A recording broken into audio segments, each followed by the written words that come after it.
One nation one card అని ration కార్డుకి సంబంధించి దేశమంతా ఒకటే ఉండాలని అప్పట్లో నరేంద్ర మోడీ సర్కార్ చెప్పారు. ఎందుకంటే ఈ వలస కూలీలకు సంబంధించినటువంటి ప్రాబ్లం రాకుండా ఎక్కడైనా తీసుకోవచ్చేట్లాగా.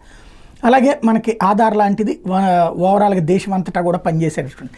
అట్లాగే ఇప్పుడు రేవంత్ రెడ్డి ఒక మంచి కాన్సెప్ట్ తీసుకొస్తున్నారు. రాష్ట్రంలోని ప్రతి కుటుంబానికి ఫ్యామిలీ డిజిటల్ కార్డు ఇవ్వాలన్నటువంటిది ప్రభుత్వ ఆలోచన. ఇందులో ఆరోగ్య ఇతర సంక్షేమ పథకాలన్నింటికి ఉపయోగపడేలా ఒకే కార్డు అందించాలని. ఈ ఫ్యామిలీ డిజిటల్ కార్డులో ప్రతి కుటుంబ సభ్యుడిది హెల్త్ ప్రొఫైల్ పొందుపరచడమే కాకుండా దీర్ఘకాలంలో వైద్య సేవలకు ఉపయోగపడేలా ఉండాలన్నటువంటిది రేవంత్ రెడ్డి ఇచ్చినటువంటి ఆదేశం.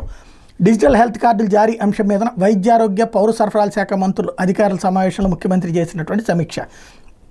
ఇందులో కుటుంబాల సమగ్ర వివరాల నమోదుతో ఇప్పటికే రాజస్థాన్, హర్యానా, కర్ణాటక రాష్ట్రాలు కార్డులు ఇచ్చేసి వాటి మీద అధ్యయనం చేసి నివేదిక రూపొందించమని చెప్పారు. ఇదేంటంటే కేంద్ర పథకం. ఇది వాస్తవంగా చెప్పాలంటే మనకు కూడా ఇక్కడ ఆ మధ్యన తీసుకున్నారు కొంతమంది ఇళ్ళ దగ్గరకు వచ్చి. అది అయితే ఈలోపు గవర్నమెంట్ పడిపోయింది కాబట్టి ఆగిపోయింది. ఇది హెల్త్ ప్రొఫైల్ దేశవ్యాప్తంగా ఒకటి ఉండాలి అన్నటువంటిది కేంద్ర ప్రభుత్వపు ఆలోచన. అది ఆచరణలో పెట్టేందుకోసం అని చెప్పేసి రేవంత్ అడుగులు వేస్తున్నారు.